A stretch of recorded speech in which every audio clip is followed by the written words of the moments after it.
নমস্কার বন্ধুরা, আশা করি সবাই ভালো আছেন। শুভ স্নানযাত্রার শুভেচ্ছা জানিয়ে আজকের ভিডিওটা শুরু করছি। আজ দেখাবো ভেজ বিরিয়ানি। তার জন্য নিয়েছি একটু পনির 150 গ্রাম মতো আর সয়াবিন। এরপর আমি কড়াইয়ে দিয়ে দিচ্ছি পরিমাণ মতো সাদা তেল। পনিরগুলো একটু ভালো করে আগে ভেজে নেব। সাদা তেলটা যখন গরম হয়ে যাবে পনিরগুলো দিয়ে ভালো করে একটু লাল লাল করে ভেজে নেবেন, যতক্ষণ পর্যন্ত না গাগুলো একটু এরকম ব্রাউন হয়ে যাচ্ছে। এরপর পনিরটা ভাজা হয়ে গেলে এটা তুলে রেখে দেবেন। পনিরটা তুলে রেখে দিয়ে আমি এইদিকে পরিমাণ মতো চালটা নিয়েছি, বিরিয়ানির বাসমতি চাল। এটা ভালো করে ধুয়ে জলে ভিজিয়ে রেখে দেবো এভাবে। এরপর কড়াইয়ে একটুখানি নুন দিয়ে আমি আলুটা সেদ্ধ করতে দেবো। এখানে আমি মোটামুটি 2টো বড় আলু নিয়েছি, যেটাতে 8 পিস মতো হয়েছে।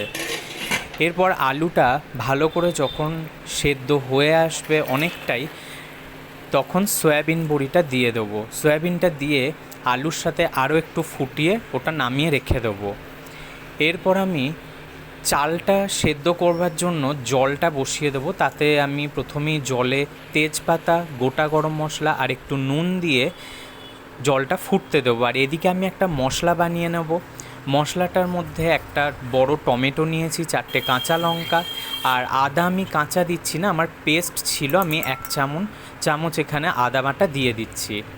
এরপর কড়াইয়ে মশলাটা পিষে নিয়ে এখানে দিয়ে দেবো তেজপাতা, শুকনো লঙ্কা আর গোটা গরম মশলা ফোড়ন। তারপরে যে মশলাটা পেস্ট করলাম ওই মশলাটা এর মধ্যে দিয়ে ভালো করে এটাকে কষিয়ে নিতে থাকবো। মিক্সারে বাটি ধোয়া জলটা আমি একটুখানি এখানে দিয়ে দিলাম। এরপর দিয়ে দিচ্ছি একটু লঙ্কা গুঁড়ো, নুন। তারপরে মশলাটা ভালো করে কষিয়ে নিতে থাকবো যতক্ষণ না তেল ছেড়ে আসছে আর আদার কাঁচা গন্ধটা চলে যাচ্ছে। তেল ছেড়ে এসছে। এইবার আমি এখানে মোটামুটি হাফ একটা ক্যাপসিকাম কেটে একটু বড় বড় টুকরো করে দিয়ে দিয়েছি। এটা যেহেতু নিরামিষ বিরিয়ানিটা একদমই, আমি এতে পেঁয়াজ রসুনও ব্যবহার করছি না, তাহলে খেতে ভালো লাগবে। এরপর আমি সেদ্ধ করে রাখা আলুটা প্রথমে দিয়ে দিলাম, দিয়ে এটা ভালো করে কষিয়ে নিতে থাকবো। আর দিয়ে দিচ্ছি এখানে সানরাইজের বিরিয়ানি মশলা।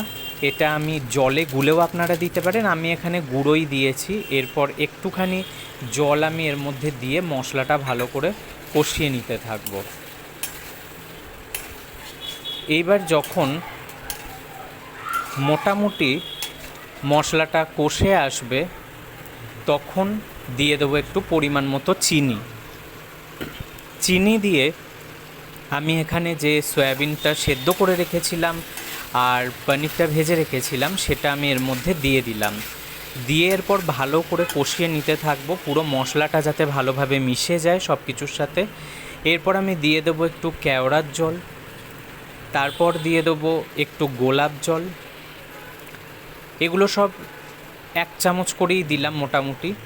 আর দেব একটুখানি মিঠা আতর, এটা 4-5 ফোঁটা মতো দিয়ে দেবো এখন।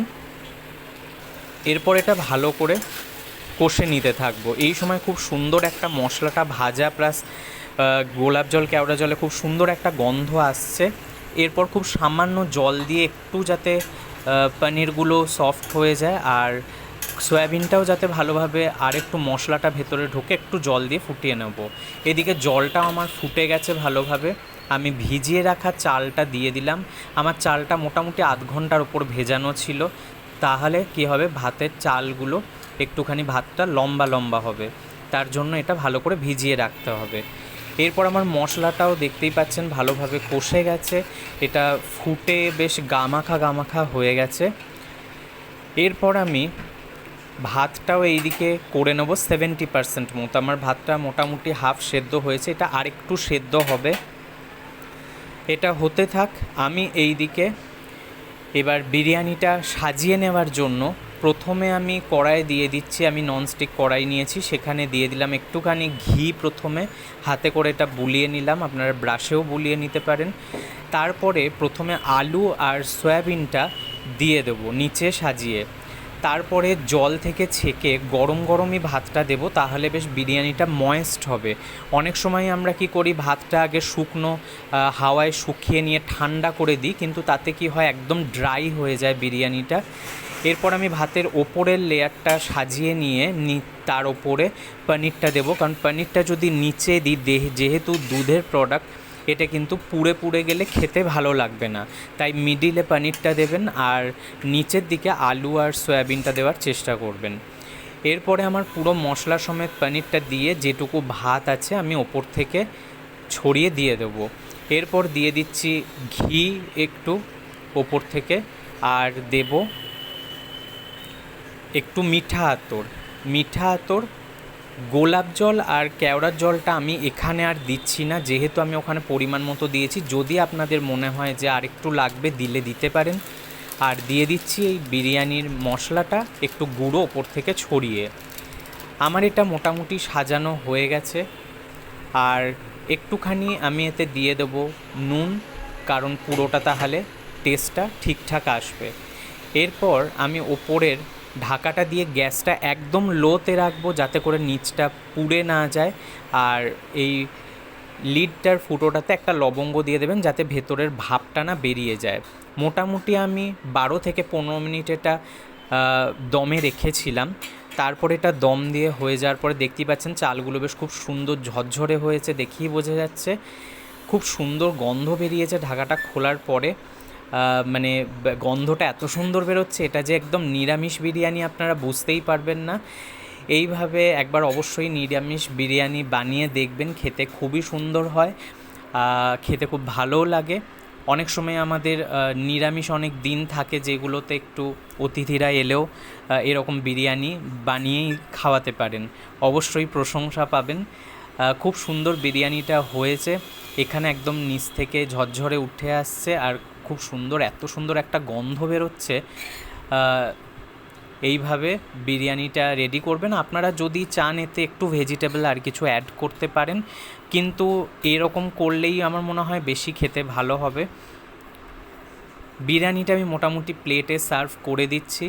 আর যেহেতু পুরো নিরামিষ বানিয়েছি, আমি এর সাথে একটু খাবার জন্য শসা স্যালাড হিসেবে ইউজ করব। পেঁয়াজ আপনারা নিতেই পারেন। বিরিয়ানিটা আমার প্লেটে সার্ভ করা হয়ে গেছে, আমি শসাটা দিয়ে দিচ্ছি। এইভাবে অবশ্যই বানিয়ে দেখবেন, কেমন হয়েছে জানাবেন কমেন্ট করে। ভিডিওগুলো ভালো লাগলে লাইক কমেন্ট করবেন। ধন্যবাদ।